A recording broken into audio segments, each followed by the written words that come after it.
네, 9월 둘째 주 비전 집중 설교 두 번째 시간입니다.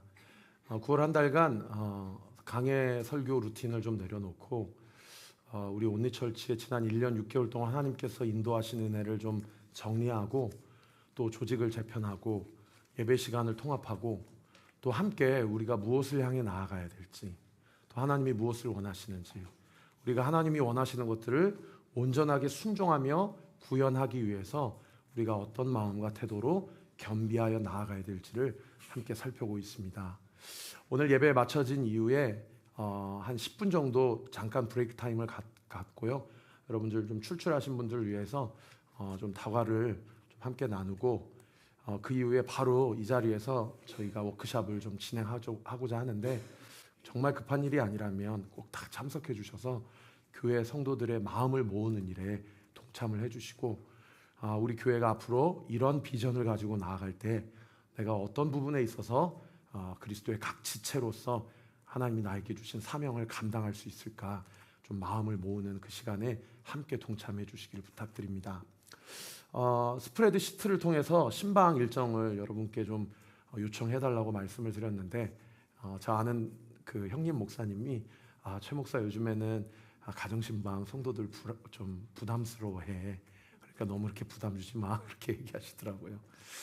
사실 제가 신방을 하고자 하는 이유는 우리 성도님들의 조금 러프한 기도 제목은 알고 있지만 그래도 조금 더 성도님들의 마음과 감정 선까지 영적으로 다 읽어드리고 또 이야기를 들어드리고 함께 기도해드리고자 하는 것이니까요. 정 부담이 되시면 사실은 저희 교회에서 신방을 하셔도 좋습니다. 그리고 교패는 여러분들이 갖고 가셔서 아직 교패 안 다신 집은 여러분의 손으로 다셔도 되니까요. 이렇게 부담 느끼지 마시고 스프레드 시트 한 번 더 제가 올려드릴 테니까 거기 보면 제 추석 전까지 모든 일정이 다 공유가 되어 있습니다. 그 시간 피하셔서 신방 신청해 주시기를 부탁을 드립니다. 다음 주일은 제가 인천의 주한장로교회에 2시 청년 예배 설교를 하게 되어서요. 제 은사이신 강명식 교수님께 좀 말씀드려서 오신 김에 찬양 인도도 해주시고 설교도 해주실까 좀 부탁을 드렸습니다. 그런데 제가 11시 예배를 드리고 이제 한 12시, 12시 반쯤 출발하면 크게 어렵지 않게 도착할 것 같더라고요. 그래서 11시 예배도 원래 제가 이제 설교를 하려고 그랬는데 우리 강 교수님 어렵게 모신 김에 11시 예배, 2시 예배 둘 다 찬양 인도와 설교를 다 부탁을 드렸으니까 여러분 기대하는 마음으로 기도해 주시고 참석해 주시기를 부탁드립니다. 잠깐 기도하겠습니다. 아버지 하나님 감사합니다. 지난 한 주 비전 집중 설교 첫 번째 시간으로 하나됨은 선택의 문제가 아니라 주께서 우리에게 요구하시는 필연의 문제임을 우리가 함께 배우고 또 마음을 나누었습니다. 다 교회가 하나 되어야 한다는 사실에는 동의하지만 우리가 살아오면서 지금까지 경험하고 보았던 교회를 생각해 보노라면 교회 안에 얼마나 다툼이 있었고 아픔이 있었고 분열이 있었는지 주님 앞에 민망하여 말조차 꺼내기 어려운 것이 오늘 이 시대의 교회의 현실입니다. 아버지, 우리 온리교회를 1년 6개월 전에 세우시고 여기까지 인도하신 주님, 부디 우리 교회도 그런 여러의 일련의 교회에서 벌어지는 일들이 다시 한번 반복되는 또 하나의 교회가 아니라 정말 이 마지막 시대에 하나님께서 교회가 왜 필요하고 교회가 왜 이 땅의 소망이며 교회를 통해서 하나님께서 이루시고자 하는 뜻과 목적이 무엇인지를 우리가 이 시간들을 통해서 함께 공유하고 또 워크숍 시간을 통해서 함께 마음을 모아서 정말 이 온리교회가 수많은 교회 중에 한 교회가 아니라 하나님의 마음을 기쁘시게 하는 그 단 하나의 교회가 될 수 있도록 주님 저희와 함께하여 주시옵소서. 오늘 이 시간에도 주님 말씀 듣기 원합니다. 전하는 자의 입술을 주장하시고 듣는 자의 귀를 주장하여 주셔서 이 말씀 붙잡고 우리 교회가 주의 인도하심을 받게 하여 주옵소서. 감사드리고 예수님의 이름으로 기도합니다. 아멘. 지난주 첫 번째 시간에 요한복음 17장 21절 말씀을 통해서 하나님께서 예수 그리스도를 이 땅 가운데 보내주시고 그 예수님이 십자가에 달리기 직전에 대제사장적 기도를 하나님께 올리셨을 때 그 기도문이 뭐였어요? 아버지여, 아버지가 내 안에 계시고 내가 아버지의 안에 있는 것 같이 그들도, 여기서 말하는 그들은 교회를 얘기하는 거죠. 그들도 다 하나가 되어 우리 안에 있게 하사. 여기서 말하는 우리는 삼위의 하나님을 이야기하는 것입니다. 교회가 삼위의 하나님의 코이노니아 교제에 함께 동참하여 하나 되게 하여 주셔서 그 목적이 뭡니까? 세상으로 아버지께서 나를 보내신 것을 믿게 해달라. 그러니까 이 얘기는 교회가 하나 되지 못하면 세상 사람들은 예수님을 믿고 영접하기에 어불성설이라는 거죠. 교회가 하나 되어야 할 이유는 삼위 하나님이 한 분이시기 때문이기도 하지만 세상 사람들이 교회를 보고 있기 때문이다. 그리고 더 나아가서 세상 사람들이 결국 교회를 통해서 그들도 교회 안에서 그리스도의 몸으로 동참하여서 그들도 구원받기 위함이다 라는 이 기도문을 우리 예수님께서 십자가에 달려 돌아가시기 바로 직전에 하나님 앞에 기도를 드리셨다라는 것. 사실 이런 거 보면은 우리 교회가 하나 되는 것은 제가 앞서 말씀드린 대로 하면 좋고 안 하면 말고의 문제가 아니라 반드시 우리는 하나 되어야 할 거룩한 책임과 의무가 있다라는 것입니다. 여러분 오늘 본문 4장 3절부터 6절까지도요. 이 하나, 한 분, 한 소망이란 단어가 얼마나 많이 등장하는지 몰라요. 여러분 제가 대신해서 읽어드리겠습니다. 평안에 매는 줄로 성령이 하나 되게 하시는 것을 힘써 지키라. 몸이 하나요 성령도 한 분이시니 이와 같이 너희도 부르심의 한 소망 안에서 부르심을 받았다. 주도 한 분이요 믿음도 하나요 세례도 하나요 하나님도 한 분이시니 곧 만유의 아버지시라. 만유 위에 계시고 만유를 통일하시고 만유 가운데 계시도다. 할렐루야. 지금 이 구절만 봐도 교회가 하나 되어야 한다는 것을 사도 바울이 얼마나 많이 강조하고 있는지 모르는 것이죠. 자, 그러면 우리 안에 이런 퀘스천이 들어요.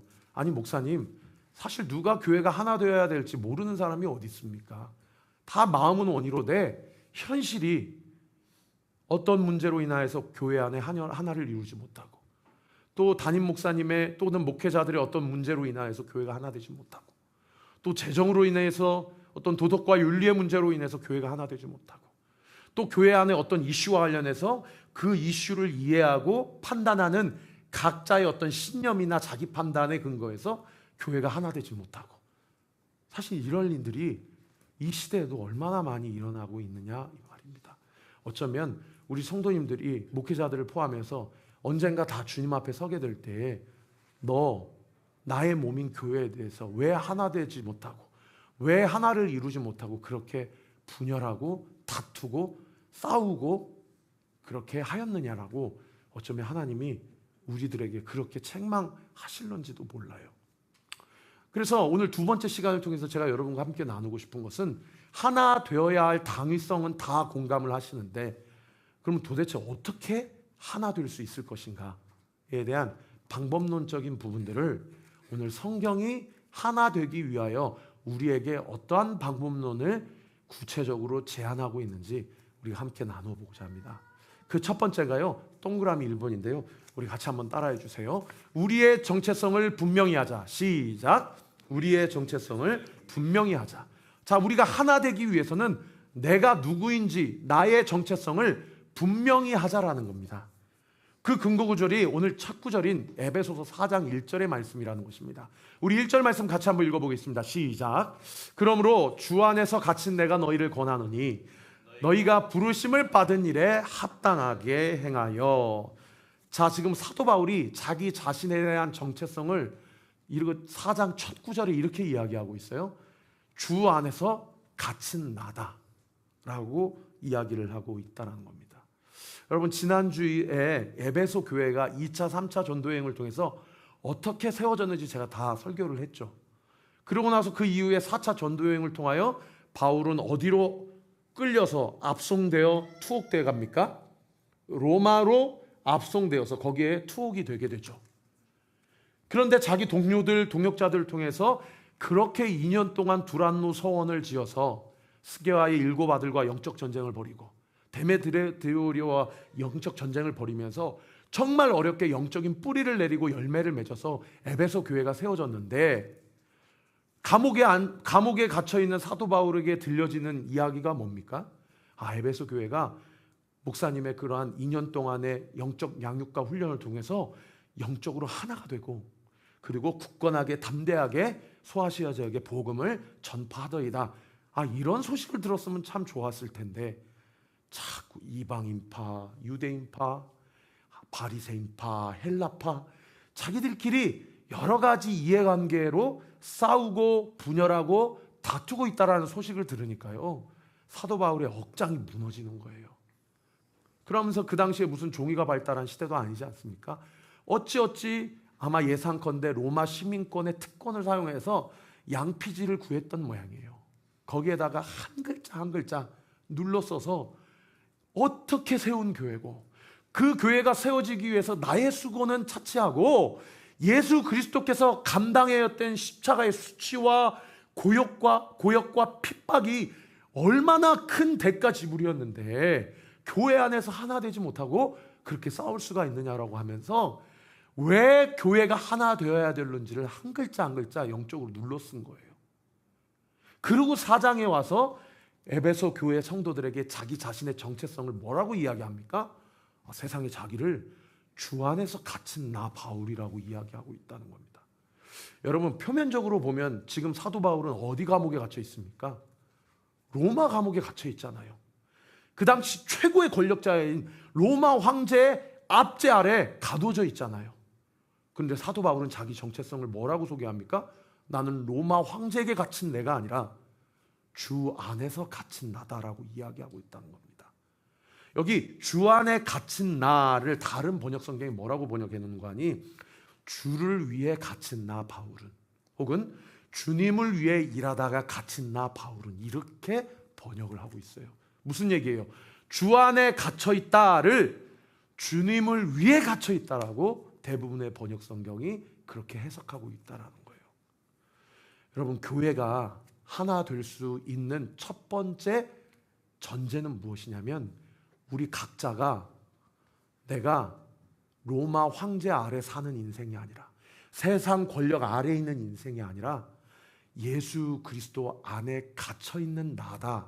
즉 나는 예수 그리스도와 함께 죽었고 나의 삶은 그리스도를 위해 사는 삶을 사는 자의 삶이다 라는 자기 정체성을 분명히 하게 할 때 비로소 그러한 성도들이 모인 그 교회는 하나 될 수밖에 없다라는 것입니다. 여러분, 아멘이십니까? 그래서 사도 바울이 로마서 14장에 뭐라고 고백합니까? 내가 살아도 누구를 위하여? 주를 위하여. 죽어도 누구를 위하여? 주를 위하여. 그러므로 사나 죽으나 우리가 다 누구의 것이로다? 주의 것이로다. 여러분, 우리의 정체성을 분명히 하지 않으면 우리는 죽었다 깨나도 우리 교회 안에서 하나 될 수가 없습니다. 우리의 정체성이 무엇입니까?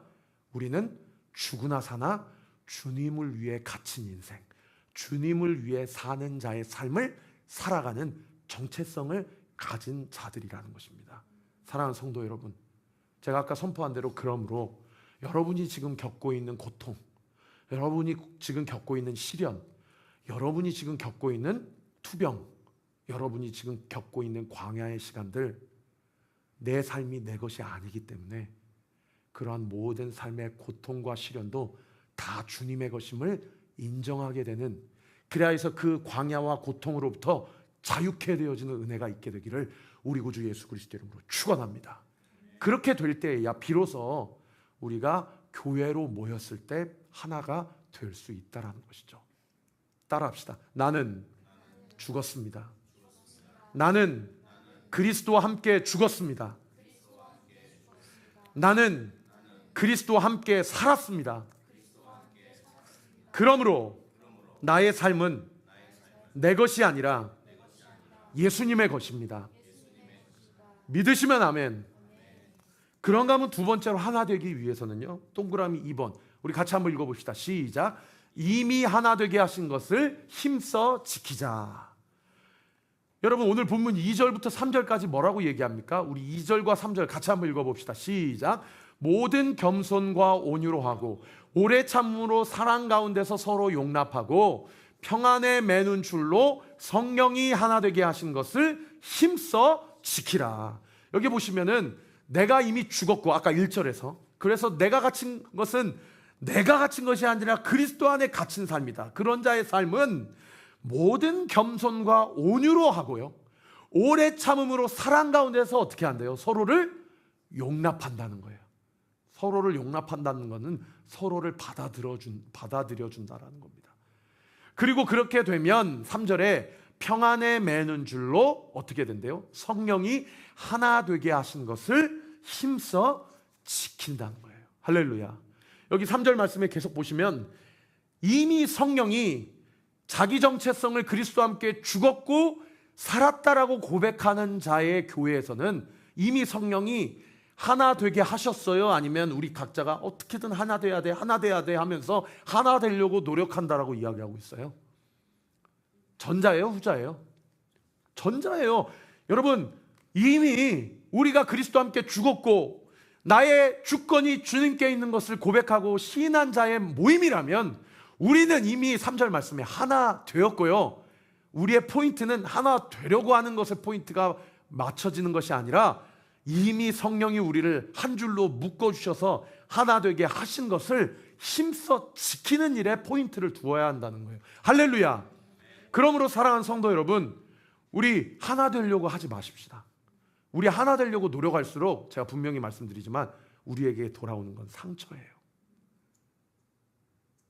사랑하려고 노력해봐야 나에게 돌아오는 건 아픔이에요. 아, 내 힘으로는 사랑할 수 없구나 라는 걸 깨달은 것이 우리의 힘으로 사랑할 수 있는 최선이에요. 여러분의 가정에서 그걸 너무나도 시퍼렇게 경험하고 계시지 않습니까? 내 이름으로 하나 될 수 있습니까? 내 이름으로 내 배우자를, 내 자녀를 사랑하고 품을 수 있습니까? 여러분, 우리는 하나 될 수 없어요. 그런데 우리의 모든 영적 주권과 정체성을 이미 그리스도 십자가 안에서 해결받은 자들은요, 오늘 이 본문 3절 말씀이 이미 하나다, 할렐루야, 이미 하나다라고 선포하고 있어요. 우리에게는 하나 되려고 힘쓰는 것이 아니라 이미 우리를 하나 되게 하신 것으로 우리가 애써 그것을 지키는 것에 주안점을 두어야 한다는 거죠. 자, 그러면 이런 질문이 들 수 있겠죠. 어떻게 하면 이미 하나 된 것을 힘써 지킬 수 있습니까, 목사님? 여러분, 가만히 있으면 지켜집니까? 아무것도 안 하면 지켜집니까? 그런 생각이 들어요. 아무것도 안 하면 청소 안 해도 되잖아요. 아무것도 안 하면 치울 필요도 없잖아요. 그러면 아무것도 안 하고 사시겠어요? 막 어떤 집안에서는 막 완전히 난장판이 되고 어떤 집안에서는 완전히 다 뒤집어지고 해도요, 그렇게 구르고 그렇게 부대끼고 그렇게 껴안고 그렇게 떼이게 되고 그 모든 일련의 과정을 통해서 사실은 그 과정 가운데 청소가 있고 그 과정 가운데 클리닝이 있고 하면서 집안이 청소가 되고 깨끗해지고 그것이 유지가 되는 것이죠. 오늘 본문의 13절에 그냥 가만히 있으려고 하지 말고 뭐 어떻게 하라라고 이야기하고 있어요? 그리스도의 장성한 분량에 충만한 데까지 이르러야 한다. 가만히 있는다고 하나 되는 것이 그냥 유지되는 것이 아니라 우리 각자가 지난주보다 오늘보다 다음 주 우리의 신앙과 믿음이 그리스도의 장성한 분량까지 성장하고 자라가야 된다는 거예요. 15절도 보세요. 15절에 보면 오직 사랑 안에서 참된 것을 하여 범사에 그에게까지 자랄지니라. 16절도 보세요. 각 지체 분량대로 역사하여 그 몸을 자라게 하며. 자꾸 사도 바울이 강조하는 게 뭐예요? 이미 교회는 하나다. 하나 되려고 애쓰지 말고 하나 되었다라고 믿고 각자가 각자의 인격과 기질뿐만 아니라 믿음과 신앙도 그리스도의 장성한 분량까지 자라가야 된다라는 겁니다. 할렐루야.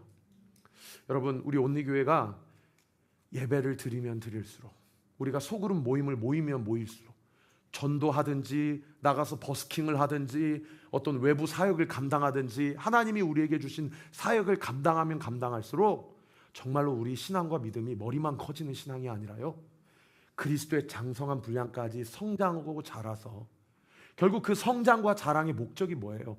내 믿음 자랑하기 위해서 성장해야 하나요? 아니에요. 하나님이 우리 교회에 어떤 사람을 보내주시든지 간에 그 사람을 품어낼 수 있는 믿음의 여지와 스펙트럼이 더 넓혀지기 위해서, 할렐루야, 그러기 위해서 우리의 믿음과 신앙이 더 자라가야 된다라는 거예요. 우리 온리교회가 그런 은혜가 있게 되기를, 실제적으로 믿음이 더 고상해지고 주님을 더 알게 되고 주님을 더 닮아가게 되고 주님의 분량만큼 자라가게 되는 그런 은혜가 있게 되기를 우리 구주 예수 그리스도 이름으로 축원합니다. 자, 자라가기 위해서, 이것도 목사님 다 공유하고 다 인정합니다. 다 공감합니다. 그럼 어떻게 하면 자라갈 수 있습니까? 또 이런 질문이 나올 수 있잖아요. 오늘 본문에 그 답이 분명하게 기록이 되어 있어요. 오늘 보면 7절에 뭐라고 기록하고 있습니까? 각 사람에게 그리스도의 선물, 여기 선물이 헬라어로 기프트예요. 헬라어로 은사입니다. 달란트. 하나님이 각자에게 은사를 주셨다는 거예요. 그리고 그 은사대로, 달란트대로, 분량대로 무엇을 주셨대요? 은혜를 주셨으니 주신 은혜를 가지고 어떤 사람은 선지자로, 어떤 사람은 목사로, 어떤 사람은 교사로 하면서 12절 말씀 뭐라고 얘기합니까? 성도를 온전하게 하여 봉사의 일을 하게 하며 그리스도의 몸을 세우게 하려 하십니다. 교회를 사랑하는 마음이 어쩔 수 없이요, 어쩔 수 없이 처음에는 예배만 드리고 갔다가 그 다음엔 소그룹 모임에도 나오게 되고 그 다음에는 쓰레기 분리수거도 하게 되고 그 다음에는 설거지도 하게 되고, 교회를 사랑하니까 남들이 하려고 하지 않거나 혹은 남들이 차마 눈에 들어오지 않은 그 영역들이 내 눈에 들어오게 되고, 하나님이 나에게 주신 은사가 무엇인지를 깨닫게 되고, 그것으로 누가 시켜서가 아니라 이 부분을 내가 헌신하고 봉사해서 우리 교회의 몸이 함께 세워져 가는 것. 그런데 그것을 억지로나 인색함이 아니라 기쁨과 자원하는 마음으로 그렇게 하게 될 때 하나님의 놀라우신 섭리와 은혜가 우리의 교회 가운데 그대로 나타난다라는 것이죠. 그저께 여기 앞에 이렇게 교회를 오는데 우리 보석정육점 김일화 집사님이 저랑 이렇게 만났어요. 근데 집사님 왜 지난주에 안 오셨어요? 그랬더니 목사님 너무 죄송합니다. 저희 정육점에 같이 일하는 동료가 조금 문제가 생겨서 이제 주일도 제가 일을 해야 되는 상황이어서 제가 교회를 가지 못해서 온라인으로 드렸습니다. 그럼 그러시냐고. 그러면 돌아오는 주일날 오셔요. 그랬더니 목사님 돌아오는 주일도 못 옵니다. 그러면서 정말 그 조그만한 사업장 하나도 운영하는 것이 이게 정말 사장님 사람 한 사람 마음 같지가 않구나. 이런저런 자기의 푸념과 속에 상한 것들, 그 안에서 직원들을 부리고 단골 손님들을 맞이하고 그러다가 오시던 손님이 안 오시게 되고 매출이 떨어지게 되고 이런저런 속마음들을 다 이야기를 해주시더라고요. 그런데 제가 그런 얘기를 쭉 하고 기도해드리고, 하나님 이 사업장이 잘 될 수 있도록 은혜 주세요 하고 이렇게 KB 골든타워로 올라오는데 마음 한 구석이 따뜻하지만 또 한 구석에서는 마음이 계속 아린 거예요. 조금 있다가 워크숍 시간에 우리가 또 함께 나누기도 하겠지만 왜 제가 예배를 통합하려고 하는지 아십니까? 저는 여러분들의 큰 러프한 기도 제목은 다 알지만 여러분들 각자 한 분 한 분이 서로 어떻게 살아가는지를 전혀 모르고 있다는 것이 담임 목사님으로서 참 영적인 부담이 있다는 거예요. 조금 이따 집에 가기 전에 김일아 집사님 정육점에 들러서 바카스라도 하나 드려서 집사님 오늘 영상으로 예배 잘 들으셨냐고. 집사님 제가 집사님 위해서 기도합니다. 아무개 성도님이 거기 들려가면서 굳이 고기가 필요하지도 않지만 목사님 설교를 듣고 집사님 힘내세요. 제가 집사님 위해서 잘 모르지만 기도하겠습니다 라고 이야기를 해주면 그 집사님에게 얼마나 큰 도전과 응원과 격려가 될까. 사랑하는 성도 여러분, 우리가 교회를 함께 세워갈 때요, 저는 믿습니다. 우리는 이미 그리스도 안에서 하나입니다. 믿으시면 아멘. 우리가 포인트로 붙잡아야 될 것은요, 이미 하나 되게 하신 것을 힘써 지키는 일이에요. 그리고 그 힘써 지키는 일은요, 그냥 신앙, 그냥 믿음 가지고 안 돼요. 우리의 신앙과 믿음이 자라가야 돼요. 그리고 어떨 때 자라가게 된대요? 하나님이 나에게 주신 작지만 오병이어와 같은 작은 나에게 있는 것으로 그 빈들에 밥을 못 먹고 굶주려 있는 자기 동족들을 향해서 자기 도시락을 그렇게 예수님께 갖다 바칠 때에 예수님께서 그 어린아이의 믿음을 받으시고 놀라운 기적과 천국 잔치를 베풀어 주시는 것입니다. 우리 온리교회가 그 오병이어의 천국 잔치가 베풀어졌던 그런 하나님의 에덴 동산이 되기를 우리 구주 예수 그리스도 이름으로 축원합니다.